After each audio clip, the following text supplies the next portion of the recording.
Pour les meubles, c'est relativement simple. On va utiliser la partie gauche de l'écran. Nous avons les objets répartis en catégories qu'on avait utilisés pour les portes et les fenêtres. Là, je suis allé dans Salon et je vais prendre une table. On va prendre une table en verre par exemple et je vais la glisser dans ma pièce. S'il y a besoin, cette table, je peux la faire pivoter pour la mettre dans le bon sens. Je peux cliquer dessus également pour la déplacer. Je vais prendre une chaise. Alors, prendre une chaise comme ça. Allez hop, et je vais la mettre par ici. Donc là, j'ai besoin de la faire pivoter également dans ce sens-là. Voilà, je peux la bouger un petit peu et j'ai réussi donc à mettre ma table et ma chaise. Si vous voulez ajouter des objets qui ne sont pas dans votre ordinateur, on peut les importer dans SweetHome. Pour ça, on va aller dans Meubles et on prend Importer meubles. Ça va se faire en deux temps. Il faut d'abord trouver des modèles, puis choisir un modèle. Quand on clique sur Trouver des modèles, on se rend sur le site de SweetHome. On suit le lien Page des modèles 3D libres.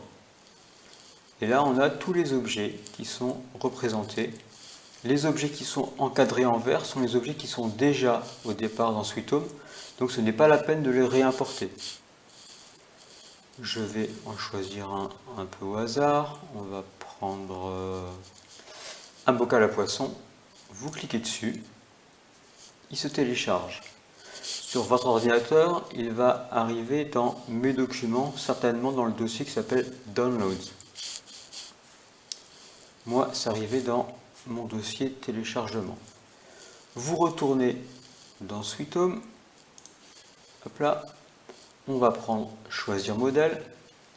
Je vais dans mon dossier téléchargement et j'ai mon bocal poisson.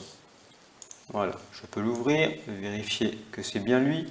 En cas d'erreur, on peut changer. On va continuer.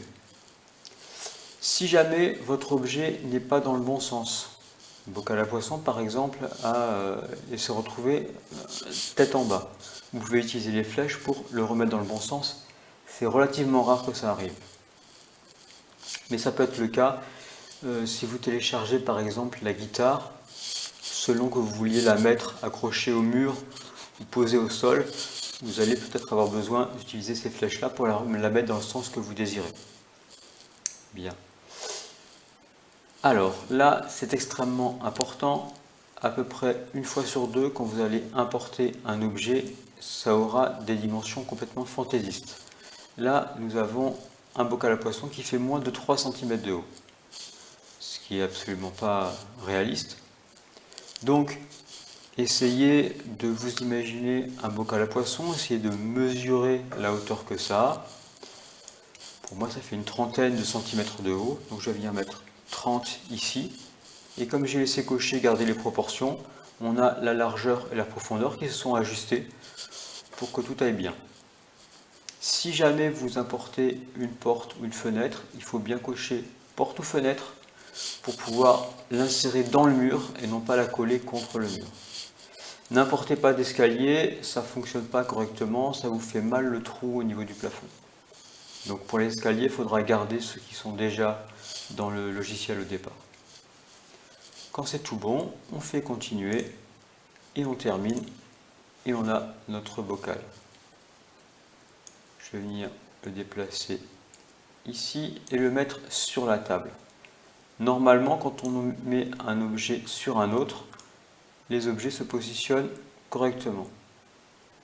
Si jamais vous vouliez mettre le bocal sur le sol, à ce moment-là, vous cliquez deux fois sur le bocal et vous pouvez venir modifier à la main élévation.